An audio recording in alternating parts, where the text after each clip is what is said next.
Lincoln is reinventing Centromatic, our industry-standard automatic lubrication system, reducing total system costs, significantly improving performance, and providing increased benefits for our customers.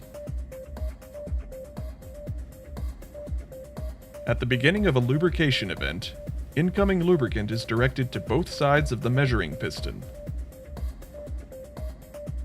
The indicator pin is fully retracted, away from the stop in the adjusting screw.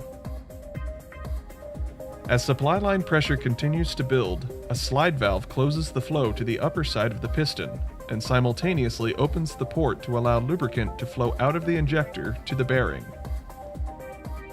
The measuring piston will dispense lubricant until the indicator pin hits the stop in the adjusting screw. Once all the injectors in the system have cycled, the supply line begins to vent. As the pressure in the supply line is vented down to 1,000 pounds per square inch, the slide valve moves back to its original position. Pressure remaining in the supply line is used to reset the injector for the next lubrication cycle.